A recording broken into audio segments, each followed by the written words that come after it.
It's like an act of community, like communal faith and community bonding. It's really quite moving. We are in Yebrud by this prayer. We are sending message to all the world that another than God will not help us. Just the God will help us for win. So we go to pray. So what's your comment about no country in this world helps the people in Syria? I think that you likely have God on your side.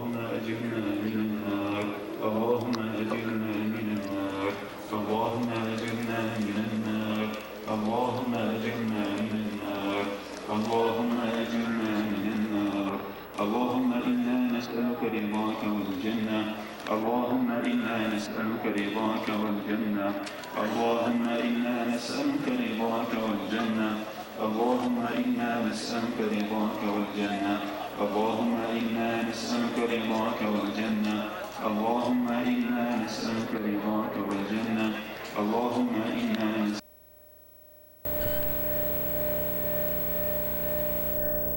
This next clip is a video of a street demonstration and dance. Austin appears completely relaxed and is surrounded by children.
Welcome to the Salim Al-Losi's second annual event, hosted by Georgetown's undergraduate journalism program.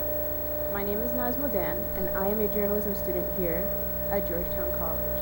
Before we begin, please note that this evening is made possible due to a generous gift by the Rassamni family. Maya Rassamni's father, Salim Al-Losi, was a political journalist in Lebanon who was killed for the crime of pursuing the truth. Tonight, we honor Salim Al-Losi's memory and note that the world has sadly become no safer for journalists since his brutal murder 36 years ago. Good evening. My name is Andrew Wallander, and I also am a journalism student in the college. The topic of discussion this evening is Austin Tice, who has been missing now for 1,332 days. We hope to cover several related topics, most critically, what needs to be done to help journalists, particularly freelancers, who go to conflict zones and risk everything to report the stories that otherwise would go untold. After the panelists conclude the conversation tonight, there will be a question and answer session. And then following the event at 8:30, we invite you to join us for refreshments just outside the auditorium. And now, our panelists. Austin's parents, Debra and Marc Tice, are here with us from Texas, where they've raised 7 children.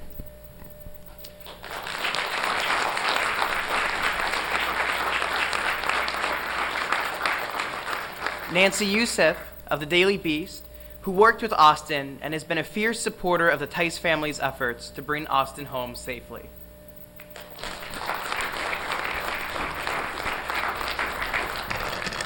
And Delphine Halgand, the U.S. Director of Reporters Without Borders, who has led her organization's efforts to secure Austin's release and who advocates for freedom of the press worldwide.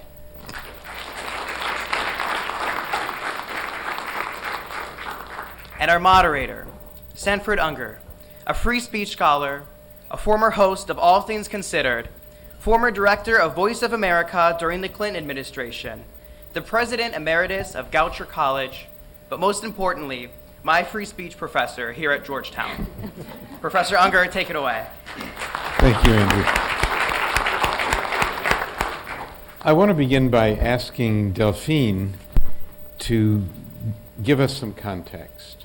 How many people are in a situation like Austin Tice in Syria and the surrounding area? How did they get there? Who are they? What is this cohort that he involuntarily became a part of? Yeah, so thank you for asking me, and I will be very short because we all are eager to hear from Debra and Marc. So actually, according to our last annual roundup at Reporters Without Borders, we count at least 54 journalists who are currently held hostage or missing. In Syria? No, in the whole world, 54. And Syria is definitely the country where journalists are the most targeted to be taken and considered a hostage or missing. The other countries are, after Syria, Yemen, Iraq, and Libya. And one point that I really, really want to make is that actually 90% of the journalists who are taken hostage or missing are local journalists. They are Syrian, they are Yemeni, they are Libyan. And so the portion of foreign journalists missing or taken hostage is actually a very small percentage. Just about 10%. A few of those. Can everyone hear, by the way? You might need to move your microphone a little bit. Okay. A little bit higher. And were they all taken prisoner or taken captive in the course of doing their work?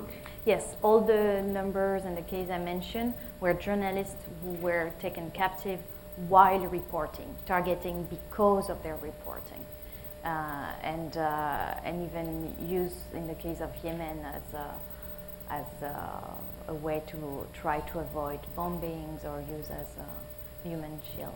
Right. Nancy, you have reported from the area as well, I think. Maybe you could just give us a little description of what life is like for a reporter, for a journalist who finds herself or himself in Syria or one of these other combat zones. Well, I can speak to Libya. You need to really... Is that better? It is there, yes. Well, I can speak to Libya and Egypt because, and Bahrain, which are some of the countries that I've spent extensive time on, of course, Iraq and Afghanistan. And I think the biggest dynamic that you're seeing now is that you actually have to take the microphone off and just speak directly into it. Is that information is now seen as a form of and a part of warfare. And so when I started this business in 2003 at the Iraq War, you could wave a white flag and say journalist and you were considered a no-go zone. And that's simply not the case anymore. And so I think increasingly journalists find themselves as seen as a weapon of warfare or a threat to the war fighting itself. And I think that's the biggest change you see. I would also say now that the margin of error for journalists going in is smaller and smaller with each conflict I've covered, and the consequences are bigger and bigger. The smallest mistakes can lead to the biggest consequences, and I think those are the two biggest developments that I've seen in terms of security since I started with the Iraq War. Debra and Marc, and I don't know which one of you wants to answer this first. I'd just appreciate if you tell us a little bit about how Austin happened to find himself in this situation. His decision to go to Syria in the summer of 2012, I believe, or the spring of 2012. Yes, let me do a mic test. Can you hear me? Yeah? Okay. Well, it was long in developing, actually. Debra likes to say that Austin first became interested in journalism when he inked his knees crawling across the newspaper on the floor. And he's always written. He wrote for every school publication of every school he ever attended, including his home school. So the idea of him going into journalism was not a surprise. What was a surprise, I guess, for us was that he would make that choice on, summer break from law school.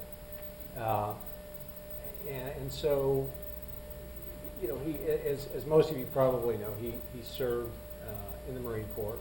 His captain is his last rank. And he became very aware of and interested in the plight of the people in the countries, Iraq and Afghanistan, where he served. And he wanted, especially on his last tour in Iraq, to capture on film some of the things he was seeing, the effects on, the human effects of the war, even as he was serving as a Marine.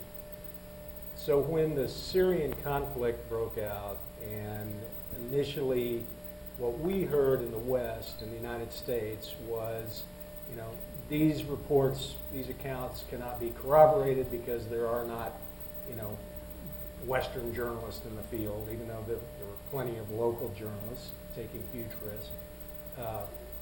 That was frustrating to him and compelled him to want to change that. And that's one of the driving reasons he gave for taking that step. But he didn't cut his teeth covering the Texas legislature or anything like that.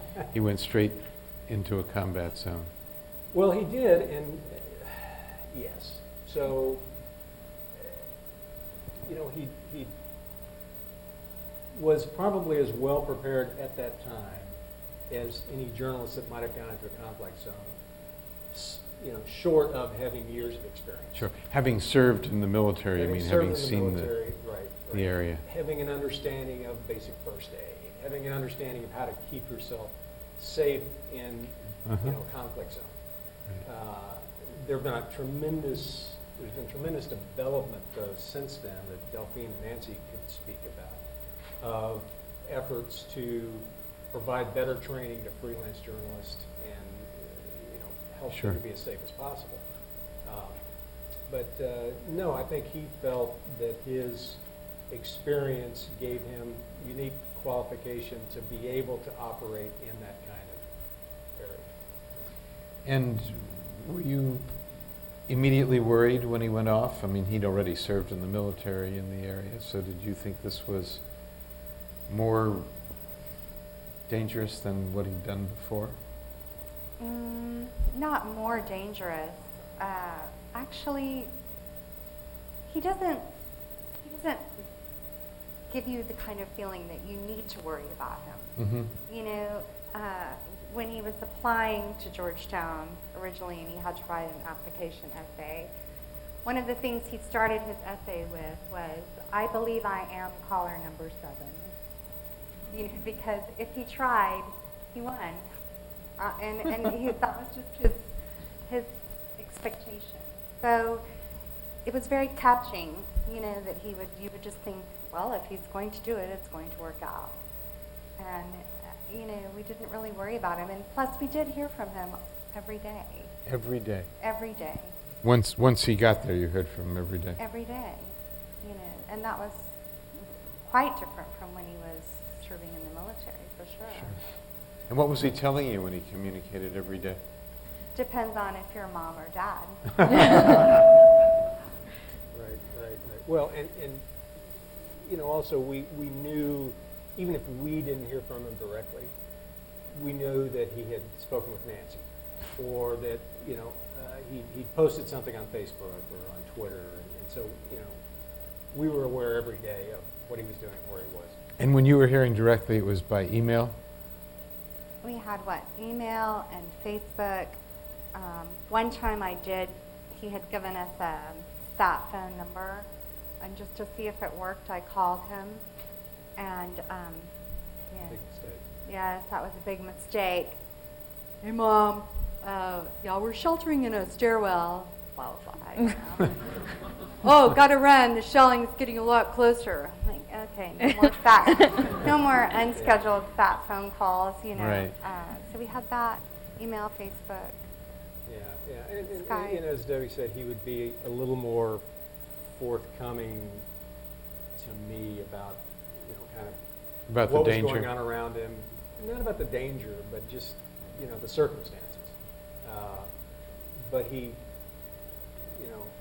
always tried to spare his mom, details that might be more upsetting, not like I wanted to hear. But, And so, at some point, you stopped hearing from him. yes, and at that particular moment, we knew that he was planning on leaving Syria and crossing the border into Lebanon and ending his summer tour, so to speak.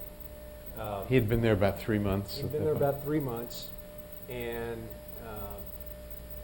so he had cautioned us a number of times that there might be times when, for reasons of safety, he would be out of communication. And really, there was only one day in that summer where he was out of communication. And Debbie called his editor at McClatchy, and Austin found out about it, and he said, "Mom, I'm not in high school anymore. I can take care of myself. I'm a professional. Quit calling my you can't boss." just call my editor and say, "Where's my baby?"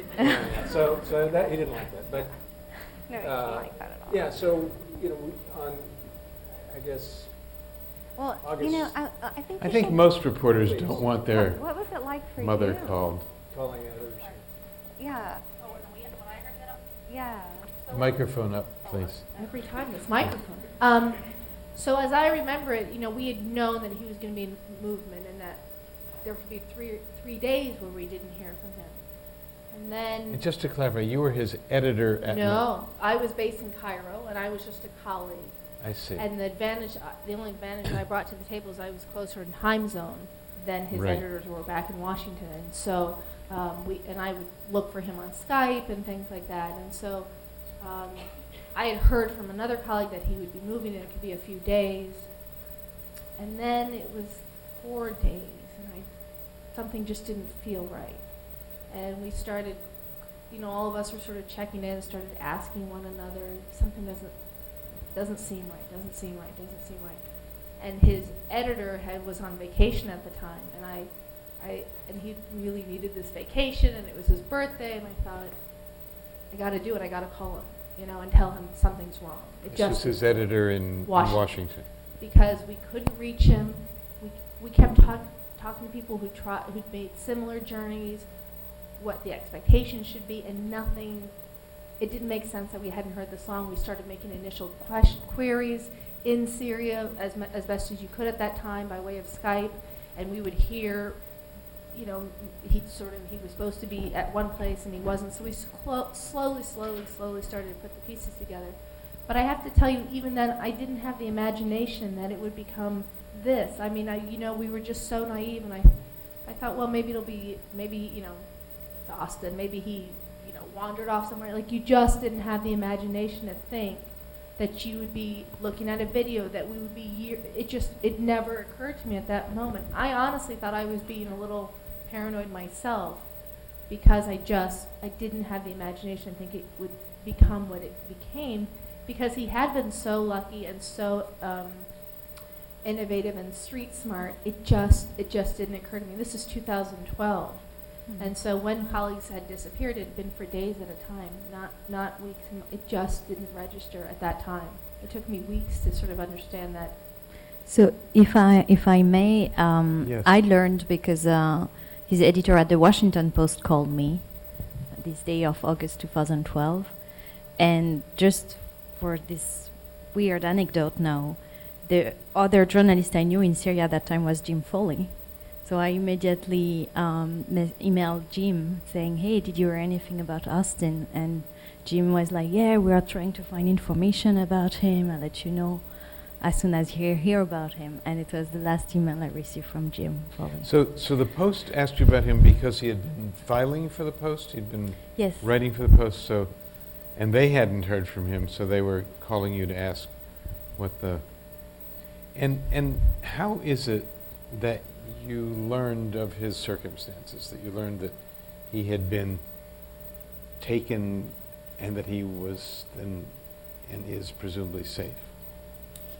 Well, I mean, we learned of his circumstances about the time Nancy's talking about, after 3 or 4 days had gone by, and Debra was canoeing in the boundary waters in Minnesota and completely out of contact.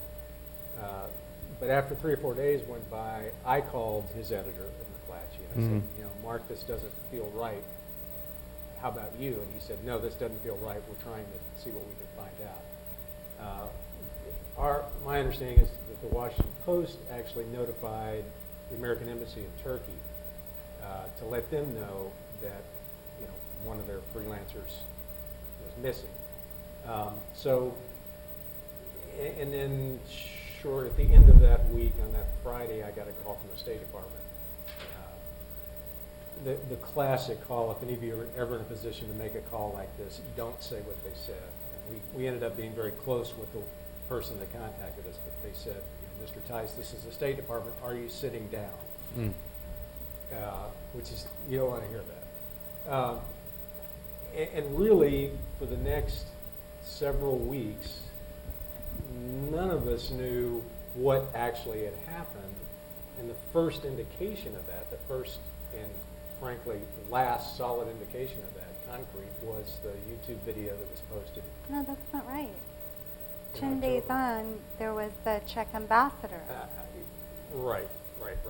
Yeah. You're right. Tell us about that. Czech ambassador to... The Czech ambassador to Damascus. To Syria. To Syria. Yeah, to Syria, was the United States protecting power, because the United States had already pulled out of Syria at that point. And she actually went, she was back in Prague, and she went on a Czech news broadcast. And the interesting thing was that the broadcast, the anchorman, I guess you would say, asked her, tell us about the American journalist Austin Tice. And she said, we understand that he's been arrested. So that was really the first indication, official indication that is we true. had. Yeah. And it was 10 days, yeah. very strange that happened, and actually consequential too, because at that point the decision about being public with Austin's situation was taken out of our hands. So that was the first verbal indication, and then the YouTube video followed, I think, on October 26th. And September 26th, showing Austin roughly being taken up a hill by a group of armed men. And who would have posted that? Do you have any idea? Somebody that wanted us to know Austin was alive. And that was actually that was our big video. chance of having a proof of life video. Austin Tice is still alive. Yeah. That's what the video said. So. Since then, so that was presumably a short time after he was arrested and taken, you have been spending a great deal of your time trying to get him released. Yes. And I just think, rather than treating him as just another person, it would be interesting for this audience to know how you do that. Not anything that would compromise any security or anything like that, but how do you do this from day to day? Oh my gosh. How do we do that? How we do that now is very different from how we did it in the beginning, because we had no idea how to do this. And frankly, we were alarmed to find that the United States government had very little idea of how to do this as well.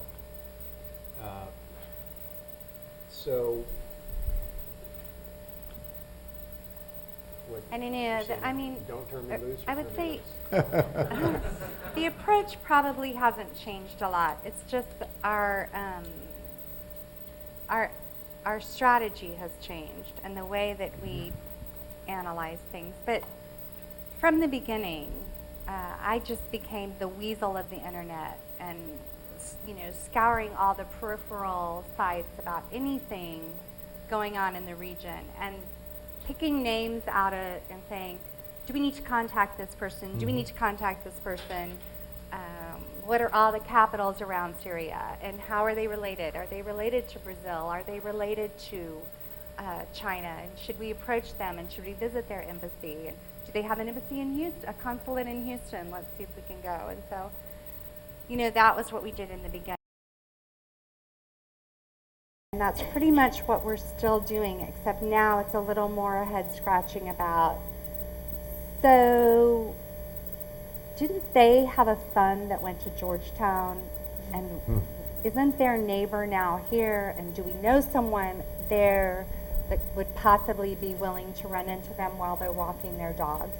You know, so it's come from that kind of global scouring the news thing to much more of a personal level.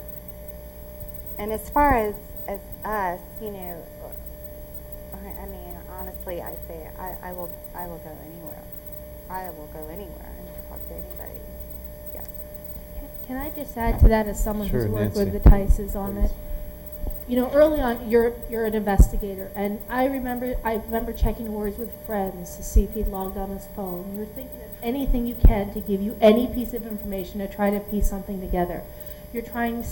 I speak Arabic to somebody. I try to charm him. I went to the Russians. I went to everybody I could think of in Lebanon, and I have to say what the Tices end up doing. You know, you think of somebody, the Tices, in this situation that everybody's supporting them. As it turns out, they were supporting us, and they really guided us in terms of tone, tenor, strength, really, because you never felt like you could indulge in your own frustration when you're watching the strength that you're seeing right here before you. And I think that's been the most interesting thing for me. And then as a journalist, as someone who's outside of this, to hear through them how the government works or doesn't work in dealing with these cases, how each agency interacts or doesn't interact, and their vested interest. You, as a journalist, you experience it as somebody who's interested.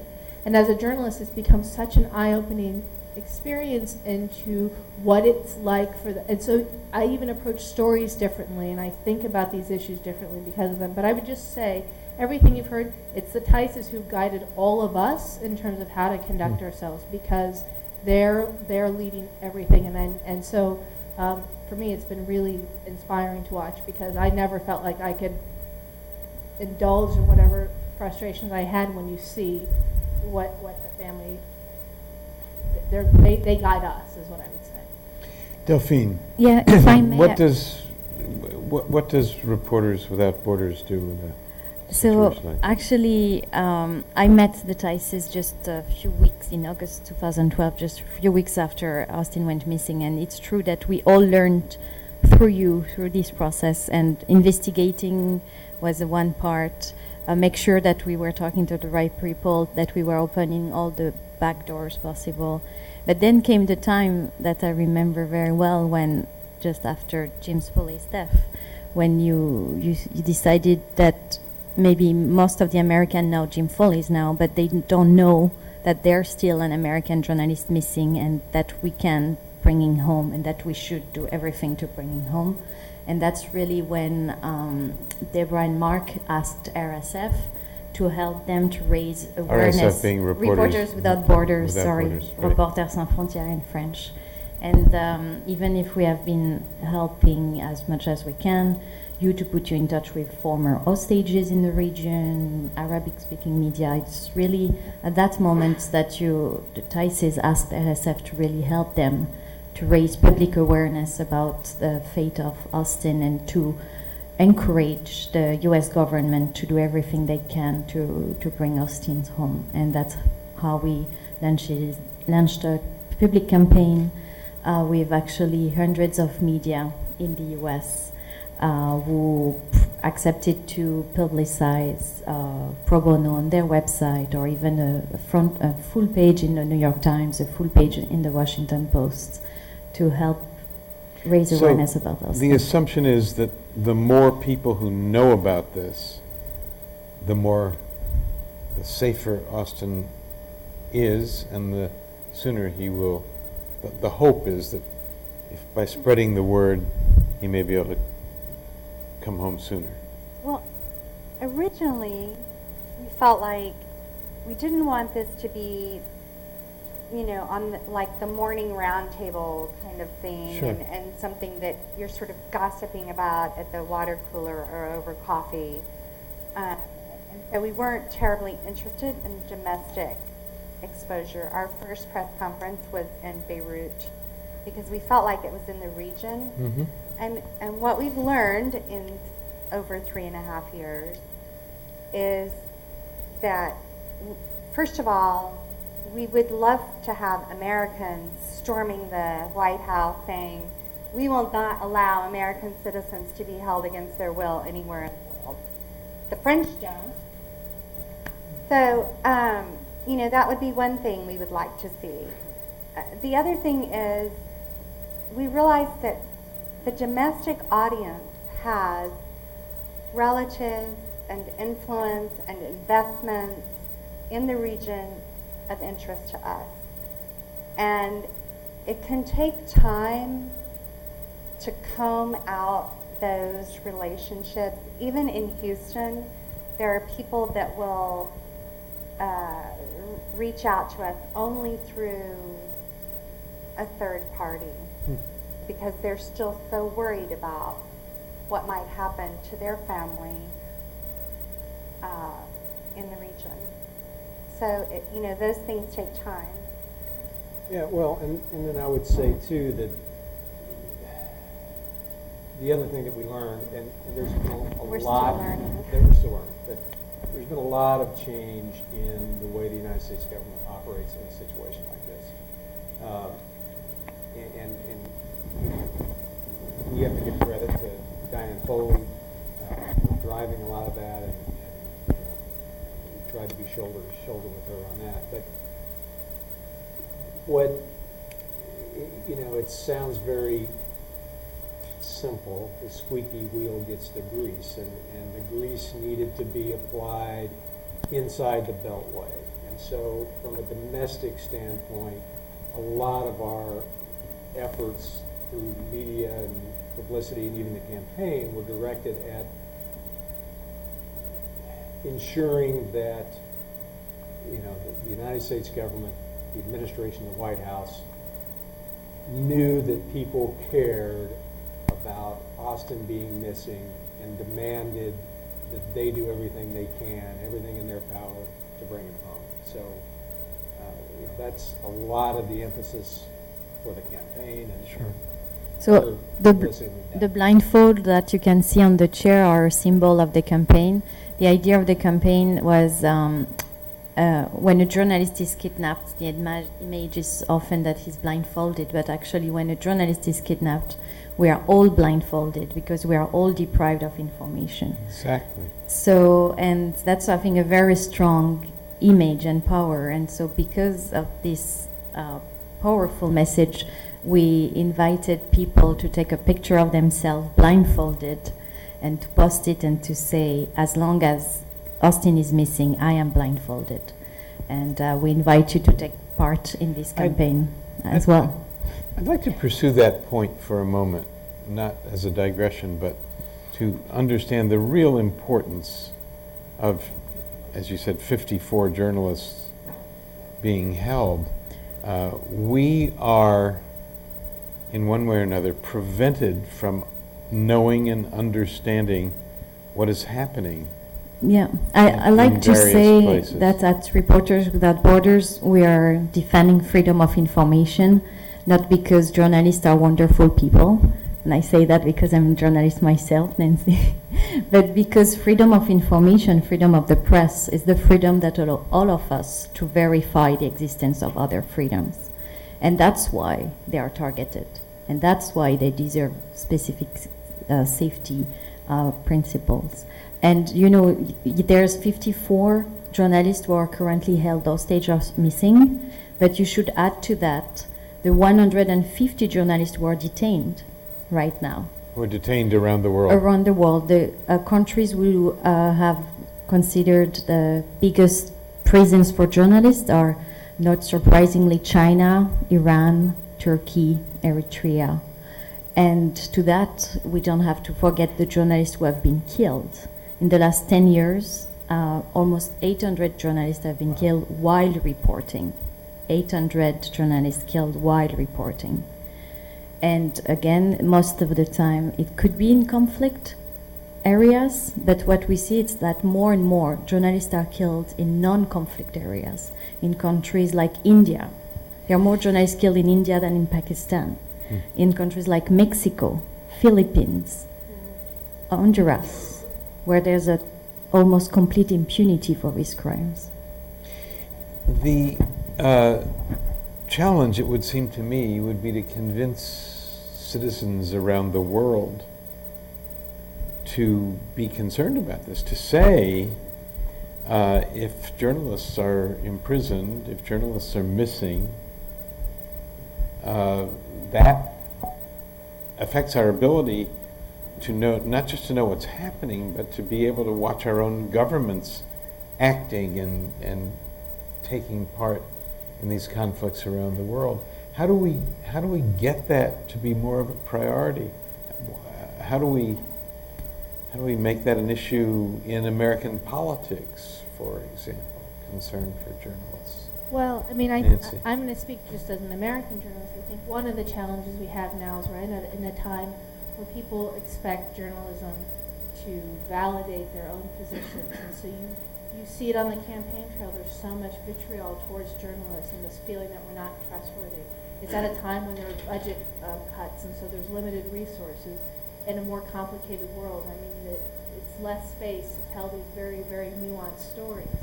But I would also argue there have been a number of examples where the lack of journalism has really changed our conversation and our understanding of major events. There were no journalists, Western journalists, in Benghazi, for example, when the compound was attacked. And that contributed to this long misunderstanding about whether there were protests before the embassy was stormed and all these investigations. There are a number of examples where the lack of resources and ability for journalists to work freely literally has fundamentally shifted our understanding of major events. In my own country of blood, Egypt, you have journalists who feel suppressed and unable to report accurately about what's happening for fear of prosecution, and it leads to people not really seeing the changing dynamic. And it's only until we saw an Italian PhD student killed there that people started having a discussion about the disappearance of Egyptians every day on the street. So it's such a hard thing to convey, because how do you say when you're uninformed, this is we're guessing against an unknown? But it's astonishing to me in a time where I think people think there's so many options out there for information that there isn't a call to keep that going, because it really is changing how we see the world. You said something initially very important, that people are looking to news sources they agree with, or to have their own opinions reinforced. That is very dangerous. Yeah, I think you see it on the campaign trail. Right. You know, it's the Facebook effect, right? You're reading what your friends are putting before you. I mean, the only thing that gives me, the serendipity of flipping through the New York Times. Sure. A lot of young people might not remember that. But there was a time when you would flip through the paper and you would discover something that you didn't even know that interested you. And I just think it really has contributed to our discourse, because there's not, everybody's so young here, but there was a time where you could hear other opinions and be receptive to them in a way that I don't see. So it's not just the availability of journalists, but then how that information is transmitted and available. Right. Delphine, is this something that Reporters Without Borders has a constructive strategy to convince the people of the world, including the United States, of the absolutely critical importance of the daily ability of journalists to function wherever they are?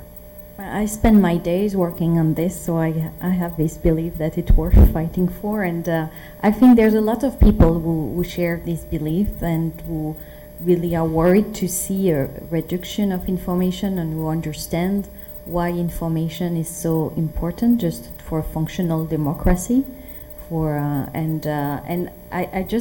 make me think of something which was very concerning, because we talk about we don't know what's happened in a black hole in Syria, but actually a major editor-in-chief here in the US made me think a lot of what is happening here in the US. when you think that maybe in most of the states right now, there's maybe 1 or 2 journalists who are supposed to cover the state politics, which means the state governor, the state's legislative, the state's agency. Right. How can they do their real work to make sure that they are making their powers accountable? And if there are 1 or 2 journalists who are in charge to monitor all the state politics, and he was actually going to say that he's sure that the officials in charge are aware of that and are probably influenced or pushed to abuse of this lack of accountability. And I would just add to that, the Flint water crisis is an example of that, where there were The water crisis in Flint, Michigan. where I think it was a post that wrote the first story that really got people's attention, but the Flint Journal has all but disappeared. When people were saying stuff there, it wasn't really getting the kind of recognition that it needed. The Michigan papers, the bigger papers, were behind the Washington Post in covering because they don't have the resources that they did just 5 years ago to send people there. So you see more people getting poisoned water for years and years. Well, there's less attention to what's really happening out there in the country and more attention to the political statements about it, because that's easier and attracts more attention. And I think we could say the same thing about Syria. There's very little knowledge and attention to the day-to-day events. Hearing about drone strikes doesn't tell us what's actually happening there. In a few minutes, we're going to turn to questions. There's a microphone in each aisle, and when people do approach the microphone, I'll ask them to identify themselves and tell us their sort of connection to Georgetown or to this event. But before we go to that, I want to ask everyone, all 4 of you, whether there's anything that you can think of that we can do as individuals to try to, not just to solve the bigger problem, but to try to help Austin come home safely, knowing that he's there, and you obviously have had communications that convince you that he's there, and more or less safe. I don't know. That's a relative term, I suppose. Right. But what can anyone do? What can we all do? Marc? Well, I mean, as I said before, in the same sense, what we try to do, Debra and I, every day, is ensure that anyone who might have the position, authority, power, leverage to do something to get Austin home sooner hears from us, hears from someone. I mean, we've talked to senators and congressmen and influential business people, but the important thing for us, and as with the campaign, is for our government, the government of the people, by the people, for the people, to hear that the people want something done. And in our selfish case, that something is pull out all the stops to bring Austin Tice home. So, that. And this is even more critical because it's an election year. Right. And I don't know how many of you watched the movie Up, with the balloons and such. You remember the dog? He would be doing something and then it would squirrel. That's how it is with the United States government in an election year. It's just, how do I stay in office? How do I keep my career if my boss changes? And so even more now, Marc and I feel like we need to get Austin home before this election ramps up anymore, because it's our government that needs to have the will to get him home. And so whatever influence you have, however many friends you can get, if you want to go stand outside the White House with a poster, "Where's my friend? Bring him home." That is what needs to happen. The pressure right now needs to be on the White House that we want this done, and it needs to be done sooner rather than later. And do not shove this down the line. That is the most important thing right now. And I would say, make no mistake that calling your representative's office, writing a letter to your representative, your senator, to the White House gets noticed. It really does get noticed. It does get noticed. And one of the things we ask, everyone that we talk to is, please just go to someone of influence and say, Austin Tice. We want them to hear that as often as possible. And that's tweeting, not restricted. Tweeting is awesome. Tweet Secretary Kerry. Sure. Tweet the White House. Tweet Obama. Tweet Michelle. Just, free Austin Tice. Hashtag free Austin Tice. Constantly. Or put it on your little automatic go. Or tweet the State Department correspondents who cover, or some of the national security correspondents who cover. Have you asked about Austin Tice? I bring the bias of being a journalist, but I think that carries some weight. And really, we should not underestimate the impact that it has in the past, and it continues to has. Really, don't underestimate the power of one individual voice, one individual action, because we saw the administration reacted to that. We saw the impact of that. Was there some reason for encouragement from the fact that the Washington Post reporter who was in prison in Iran, people thought the government had forgotten about him, but he came home. He came home and in connection with the implementation, as I understand it, of the nuclear accord with Iran. Was that encouraging about? The Washington Post did a lot behind the scene for Jason since he has been arrested in Iran. For Jason. Yes. For Jason Rezaian, and did a lot in public as well. And I worked with them very closely on Jason's case and on Austin Tice's case. So, and they decided to be more vocal publicly after maybe 6-7 months where the behind the scene was not enough. And I think their efforts have been really, really important. And you think their efforts influence the government's efforts? You think? Each case is very, very different. Of course. In a sense, the public role that the Washington Post played for Jason was helpful at many levels to encourage the U.S. government, but also to really defend the idea that Jason was not a spy, that he was a journalist, and so on and so on. So. I just want to add, next week there'll be another round of negotiations on the situation in Syria. I think now is a wonderful opportunity to raise Austin's name so that those who are at the negotiating table know that his name has to come up as well. And I know it sounds small, right? How could a tweet have such impact? But maybe I come from the bias of having covered Arab Spring and seen in Egypt right now the hashtag campaigns are really having an effect. I just think having this is a search for a needle in the haystack, and the more people asking for where that needle is, the more people are looking. So I do think everybody can have a role, and it's just who's the loudest sometimes. I'm so glad you brought that up because Delphine de Mistura is passionate about addressing the issue of releasing captives as step 3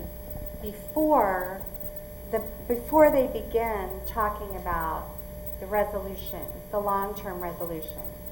First was cessation of hostilities.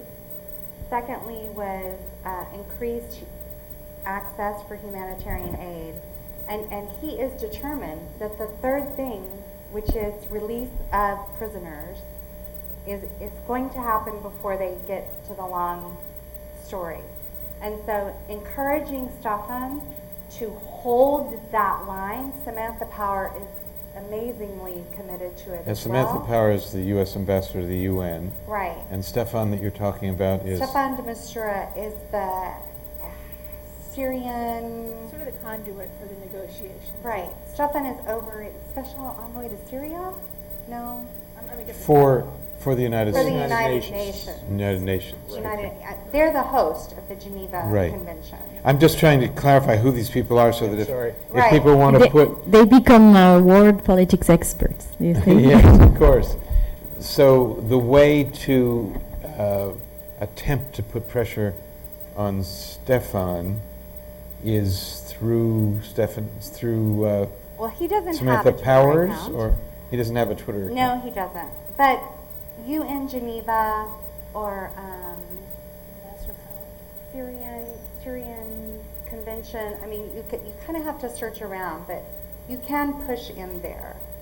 And with him, it's just more a matter of encouragement. Okay, well, one thing we're going to do after this event is we will, with the help of Barbara, who's brilliant at these things, Barbara Feynman-Todd, the director of the journalism program, we will provide a source of information, a place with email addresses, with hashtags, with Twitter handles and all that, so that people will know. And we'll figure out, we'll get everybody who's here tonight and a lot of other people that information. Thank you, Bob. Are there people with questions who'd like to come to the? There's a lot more we can talk about, but if people would like to approach the microphones in the two aisles, I know some people here who are very good at asking questions. And if this were our class, I'd call on them. Go ahead, Addie. Hi, my name's Addie. I'm a junior in the School of Foreign Service, and I'm studying culture and politics, specifically with journalism. So my question is, once Austin is safely home, what is the next step for you all in championing for other journalists' rights in other parts of the world? Good. And will you continue your work for Austin and for other people? Well, you probably get two different kinds of answers if you ask both of us. But, I would say a couple of things. One, this has been, the learning curve has been incredibly steep for us. But we've had to learn a lot. And my feeling is that it would be a criminal waste of that experience if we didn't try to put it to some kind of good use. Exactly what that looks like, I can't tell you now because we're not focused on that. But I will point you to the Foley family and the Foley Foundation and what John and Diane are doing through that, which is to promote the support, the protection, awareness for freelance journalists. So, I think that's incredibly admirable. And so, yeah, there's my answer.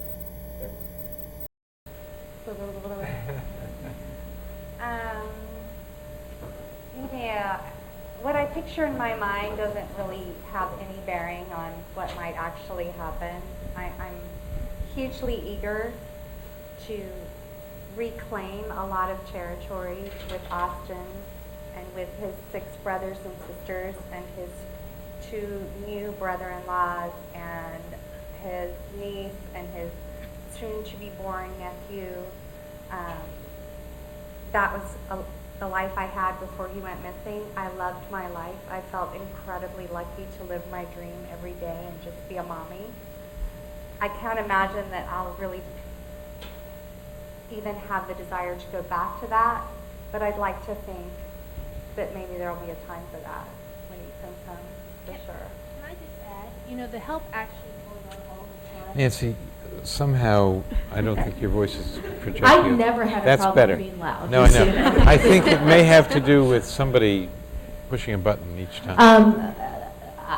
The help is going on all the time throughout these 4 years. The families supporting each other and guiding each other through that process. The conversations that they have been having within government and outside government about how to put government in the help, how government can best help and adjust and fix itself because of their experiences. So I would say that having watched it, you'd be real, and as a journalist, you see a surprising amount of help that is happening in ways that hopefully no one else will have to learn. The next family that, God forbid, goes through this will have a government that is much more aware of what families need because of the Tices and the Foleys. So I know we kind of think of it as like when Austin comes home, but actually it's been going on in some capacities for the last almost 4 years. But how do, there are quite a few very bright young students at Georgetown who are journalism minors and might find themselves in this situation 6 months from now, 2 years from now. How do we assure them that they'll be safe going out in the world to provide this information that we all agree is so essential? So there's no guarantee to be 100% safe, but there's a lot to do to be prepared as much as possible. And if a young freelancer is willing to go to cover a conflict, first, actually, maybe I just talk personally, I would probably say, I think you should go to report on the water agency in each state first and then go. But no, that there's been much more training which are available for free for freelancers. There are much more cheap insurance for freelancers. There's much more information about the risk assessment that freelancers should do with their editors, the kind of codes and contact they should keep when they're on the ground, and that's been very important. But there's a responsibility of the media to make sure that they spread this culture of safety. Absolutely. There's a responsibility maybe from the journalism school to spread this culture of safety, to teach to the future freelancer, to the future journalist, where they can find the resources, what they should prepare, what they should look at. And I think it's encouraging to see that this culture of safety is growing, is spreading, but there's a lot to do, and also because the situation is always evolving. It's not a toolkit that you should apply, and you have to take care of your online security. You have to take care of so many aspects. I look forward to the day when we can have Austin Tice visit our classes at Georgetown and tell his lessons from what he learned from this experience. Yes. Hi, my name is Naz. I am a government major. A little closer to the microphone, please. Okay. Over. There you go. All right. I am a government major and a journalism minor, and I'm aspiring to be a war correspondent. And right now, it's very difficult for me to break it to my parents, as they basically, if I don't call in by 10 p.m., they start getting worried. So I'm trying to like poke and prod, like testing the waters. How do I tell them I want to go overseas and go in a war zone? So I guess this question would be for Mr. and Mrs. Tice. As parents, what is the best way for me to go about this? I know it's an unusual question, but... It's a great question. It's a practical question. Yeah, and actually, Austin raised us. He was our first. So I think the one that you really want to ask is, Nancy, how did you tell your parents you were going to do this crazy thing? Do I tell well, you can lie. There's always that. I never advocate that. Of course not. I have to tell you, I'm really lucky because my parents are Muslim, and I would call them in 2003 at the war, and there'd be some explosive that went off while I was on the roof calling, and I'd just say somebody dropped something. The something being an IED, but we're not going to get into specifics. So I would dance around issues. I'm really lucky because my parents, because they were Muslim, really believe that my date of death was determined. In Islam, we believe that your date of birth, your date of death is determined at your date of birth. And so what sustained them was the belief that that it was sort of out of all of our hands. And I felt my responsibility to them was to never take a risk outside of what I felt was comfortable for me, because that endangered me and that endangered everybody around me. And so that was sort of the unspoken contract between us, that they were going to have faith and their faith to sustain them, And I was not going to do anything that I thought was so reckless that wouldn't justify anything, and it was a constant balance. And so we never spoke about it. I mean, my parents are Egyptian, and so when my hotel got hit, they got a call from Cairo, and then I got a call to Baghdad before the dust had literally settled, right? Because they knew. But that's what got me through it, and I think it's what got them through it. And so I remember praying that I would not get hurt, not for my sake, because I didn't want to impose it on them. And I really think that kind of carried me through it, and that they knew that, I think what got both of us through it. Thank you. That's actually really helpful. I'll try that tactic. If not, lie. I know. Other questions? Hi, my name is Atta Akiner. I'm a law student at the Law Center here at Georgetown. I'd first like to say, so just now Barbara introduced me to Mr. Tice here, and I recognized you and Debra here actually because you guys put out this Christmas video to Austin. That's how I found out about your son's captivity actually, and then I found out that he was a classmate of ours at the Law Center. You guys might have seen distributed, we ended up passing, I'm a member of the Student Bar Association at Georgetown Law, and which is our student government, and we ended up passing this resolution with lots of enthusiasm.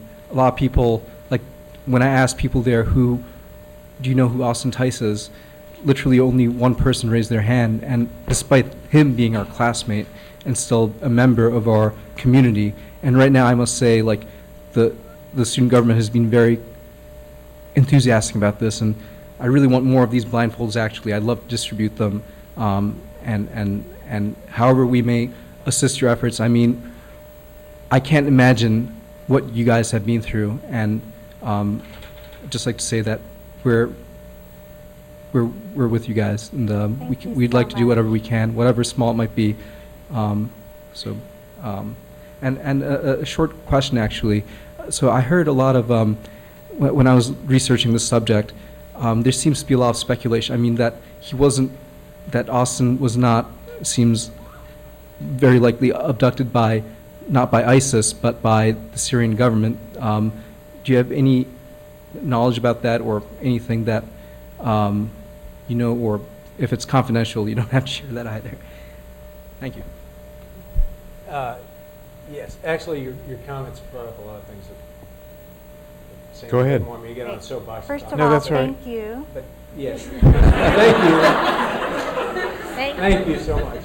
I mean, we appreciate it, and I have to say to all of you associated with Georgetown, students or professors, employees, whatever, the support we've received from Georgetown and the Georgetown Law Center is astonishing.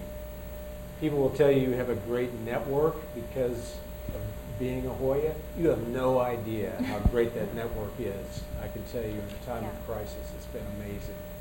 So, and this is just more evidence of it. One more reason to be very proud of this institution and its identity. Absolutely. And I noticed today that I'm actually inadvertently wearing great. To get to your question, what we have is mostly negatives. So we know he's not being held by ISIS. We know he's not being held by Nusra. We know from, Nancy's work and a number of other journalists that are still out asking about Austin in the field in Syria and around Syria, that he's not being held by any opposition group. We've also been told by representatives of the Syrian government that they don't have it. Okay? So we have a lot of, knots. We have very few concrete, yeses. And that's probably as much as I can shed light on that for you. But I did want to, just another quick point. Go ahead. You talk about the fact that you saw the Christmas video we put out, which was directed, we sent it hoping Austin would see it. It was an audience of one. for Austin, because we want him to know how many people and how much effort's going into bringing him home safely. I recently had a friend, a colleague, someone I'd worked with for several years, call me up on the phone and said, "Oh my gosh, Marc, I just heard about Austin." Okay. We can't count the number of interviews, both television and press, that we've done, every major network multiple times. It's incredibly difficult and frustrating for us, frankly, that it's so hard to get the word out. Or even now, to have people say, "Well, are you guys going to go public with this?" or one of our favorites, have you talked to the government about this? Yeah. But that's, obviously that's your first reaction. That was our first reaction too. It's, and that's why if we can enlist everyone in this audience, to say something, do something, send a letter, send a note, send out a tweet, take the blindfold pledge. It's incredibly difficult to get the attention of 320 million Americans. Because if we're on ABC and that night you're watching CBS, you'll never know. Yeah. And what you said just points it out. Austin's actually the world's longest tenured 2L at Georgetown. So, have you? This may sound silly, but have you talked to all the presidential campaigns, or is this something? No. That's kind of a third rail. No. Yeah, no.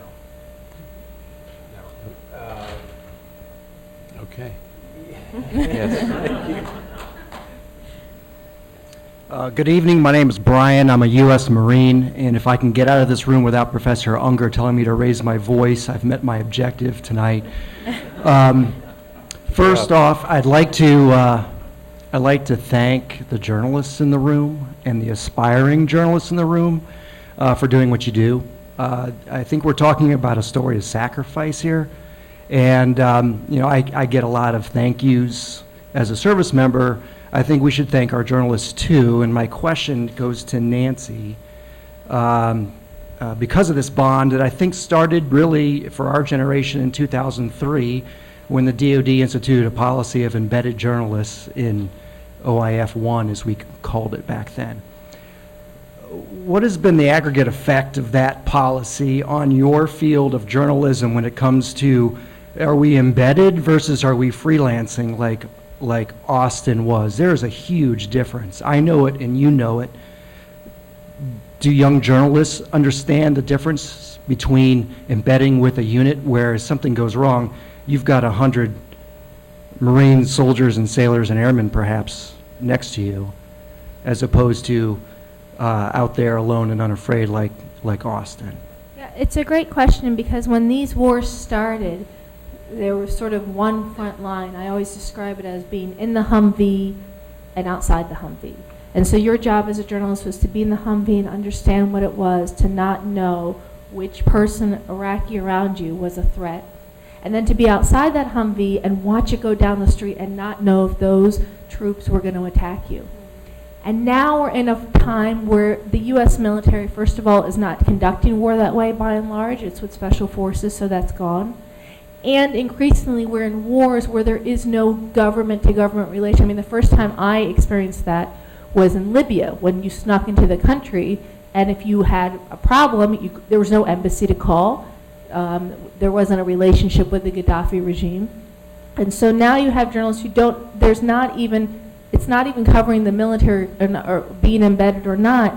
You're now covering states in sort of in name only, because we don't have the sort of checks and the sort of safety nets that were there. The State Department, the idea of contacting an embassy, more and more journalists are going to wars where even that's gone. And so I think it means that there's a greater responsibility on the journalists to be aware of where they're going into and coming up with alternative means and to provide as much safety as possible, and on news organizations to really assess whether they should be sending journalists into those circumstances. What worries me the most is when news organizations recklessly send people into these kinds of environments and then expect the government to bail them out. I don't think that's recklessness on our part. I think as an industry we have to have that conversation. It can't just be we throw people in and sort of see what happens. The war front, the covering conflict has become entirely too dangerous for that. Thank you. I just want to say thank you very much for your comment, and it's very touching to hear that from you. Really Yeah, thank you. journalists are not accustomed to being thanked very often. Yeah, I didn't even know what to do with it really, because I'm so used to being yelled at. So this is nice. Thank you. Yes, Sam. Hi, my name is Samantha Rhodes, and I work in journalism and a senior at Georgetown, and am most likely doing war correspondence in Israel, actually. And my question is, in your own words, since all of you have been through this strife, what importance do you still see, since there is, in reporting on war and conflict firsthand?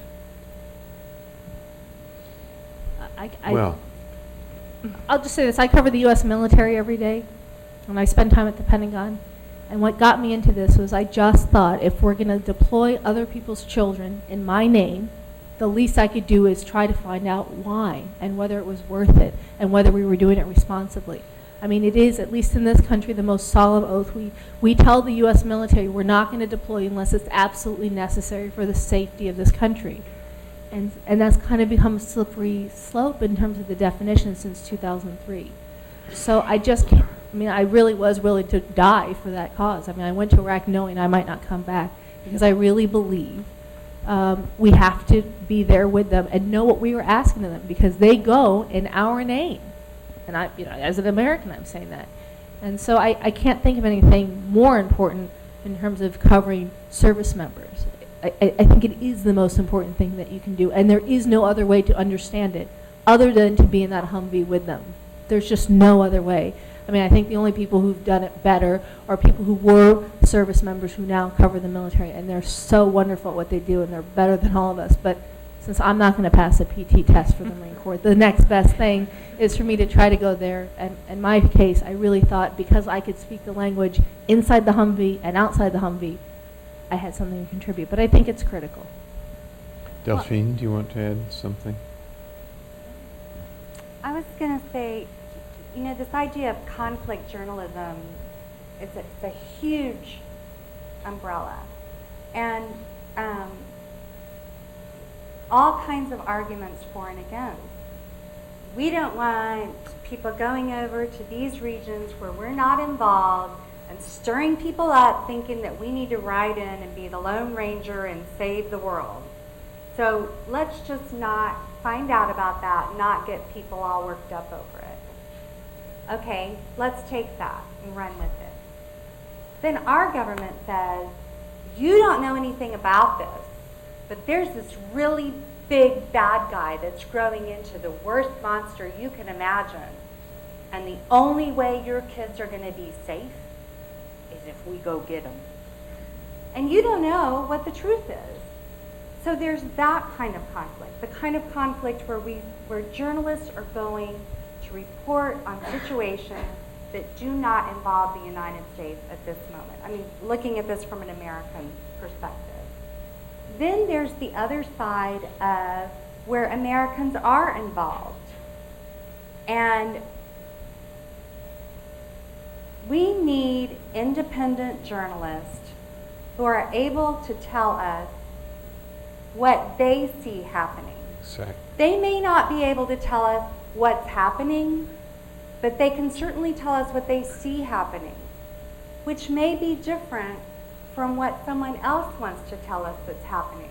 And that's where the consumer comes in, to amalgamate all this information and form their own opinion. And what do you do with that opinion? Please don't just talk about it over coffee. Do any one thing. Tweet something. Write a letter to someone. Make a phone call. If it interests you, just do one small thing, anything. Respond. Just respond. And make these journalists work towards it. So if I may add something, maybe a little bit more concretely, Actually, I think probably more than half of my interns are aspiring war correspondents. And my advice is always, did you take any finance class, business? Maybe that was the way it worked for me, the way I get in the biggest newspaper in Europe, or it's because I was able to write finance, business stories, and I continue to advise aspiring journalists that I believe that there's so much stories. Everything happening in the world has always a money story, a business story, an economy story, which maybe doesn't look sexy, but it's a really real story. And I know a lot of big media who are always looking for business reporters. So it's just a much more concrete advice is you should look into that. Well, if I could just add to what Debra said, I think that the thing that any journalist who becomes successful learns very quickly is that there's not a government in the world that we're prepared to trust to tell us everything we need to know about itself. It just doesn't work that way. It's not the government of Houston, not the government of Texas, not the government of the United States. And this is not a partisan comment at all. Governments don't tell us what we need to know all the time or often. And so I think whether it's covering a war zone or covering much more mundane affairs of public business, I think we need people to be skeptical, constructively skeptical. And that's the great service that's performed by journalists. Thank you. If I could just turn that around a little bit. We, as citizens of this country, are supposed to be responsible for telling our government how we want them to behave. And if you're not informed about the reality, if all you're getting is the sound bites from a particular perspective that you happen to endorse, or from a candidate in this kind of year, then without having objective information about what's going on wherever it's going on, whether it's business or whether it's a conflict, then how can you even pretend to be able to say, to vote properly, to vote for the person that is going to respond to a situation in the way that you understand or you believe it should be responded to? It's our job as citizens to tell our government how we want them to behave in a certain situation. And if you're not informed about the situation, you can't do that. Mm-hmm. Journalists fill that gap. It's in a very big way. In a very big way. You've said it better than we could, I think. It's as honorable a profession, I think, as you could get. Anyone else? If not, is there somebody else? Yes. Okay. She's my intern. She's from India. She's really talented. She's a student at Medium. Thank you. So hi, my name is Satvika. I'm from Northwestern University, Chicago, and I'm interning in DC.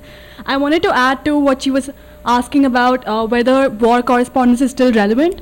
So there was a conference that I attended about American journalists who are working abroad in Iran, Afghanistan, Pakistan, etc.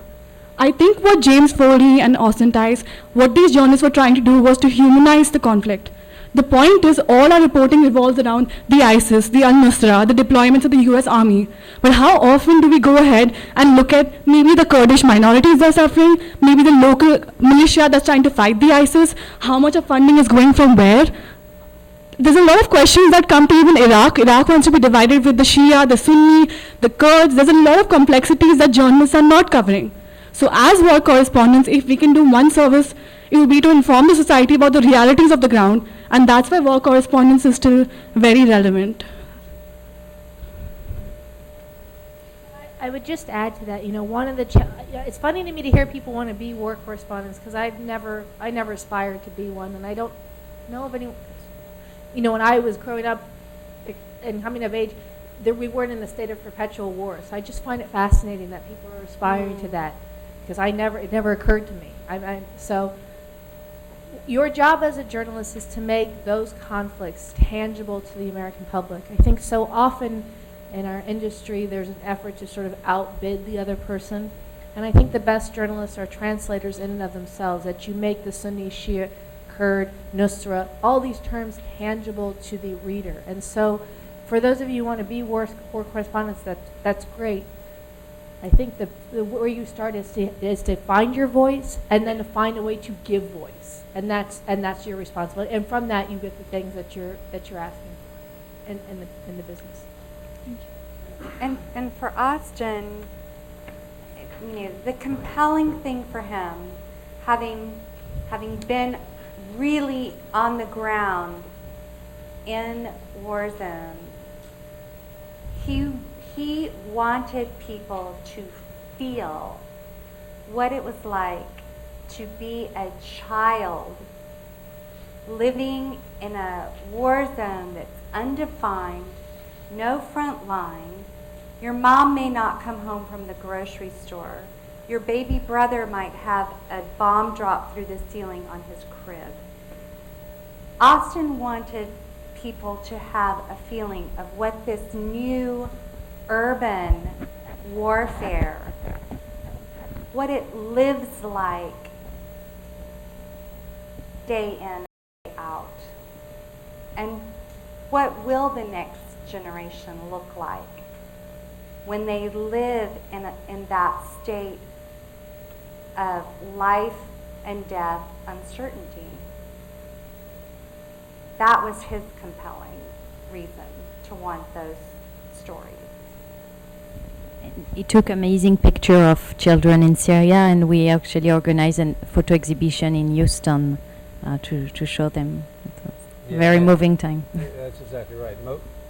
Most of the photographs that he took never made the press because they weren't interesting, but they were of children and families, and a woman walking down a street of bombed out houses with a plastic bag of groceries, that kind of thing. That was compelling to him. Of course, what gets on the front page of the Washington Post is information about the war, right? Yeah. We'll take one last question. Last one, perfect. My name's Albert. I'm actually personal friends of the Tices, so unfortunately I was not ever fortunate. I'm going to have to ask you to speak up directly in the microphone. I'm a little bit too tall for the stand. My name is Albert. I'm personal friends of the Tices. So I'm not going to ask you guys a question because I feel like I just ask you anytime. I want to ask the journalist. Nancy, you were saying earlier that things are completely different from when you were there in 2003. You had like a white flag, and that was respected, and people wouldn't mess with you. You were off limits. You were a journalist, and now that's really changed a lot. And I'm wondering why you think that's changed so much in the past decade. Where do you think it's like Arab Spring, the rise of social media, information being everywhere? I guess I don't understand why that role has changed so much. Journalists aren't protected like they used to be. I think it's because the ability to get information is so ubiquitous, and because so often world events are shaped not necessarily by what happened, by what people perceive to happen. I mean, I think the Iraq War was the first time you had, for years and years, perpetual access to information, and the ability for not just the journalists, but everybody involved to put their own version of events out there. I think more recently, Arab Spring was a real turning point because, there wasn't an expectation that the WikiLeaks cables and a bunch of tweets could undo a government. I mean, or that a Rolling Stone story could undo a general. We've had a series of things where the information is so ubiquitous, and in some cases altering the war fighting itself or altering the outcomes of countries. And so I think the final thing is that everybody has the ability to be a megaphone of information.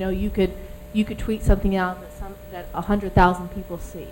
So I think all those factors come into play that that makes the information a weapon, and that's what's changed. Yeah, what we actually see is that now when you have a war on the ground, you have an information war at the same time. And each party involved in the conflict wants its own propaganda out. And you don't want an independent journalist in the middle of that. And so that's why journalists, I think, become more and more targeted. And that's kind of explain the numbers I gave earlier. Well, I want to thank everybody. First of all, please join me in thanking the Tices and Delphine and Marc.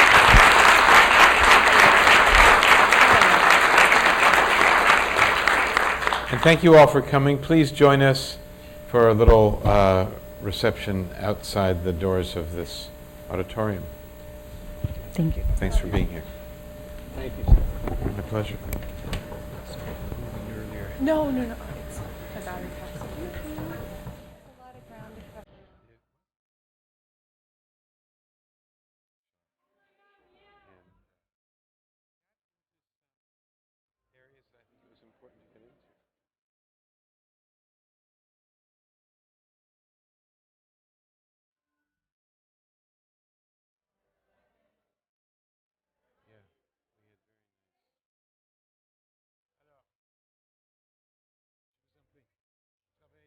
Pour l'agent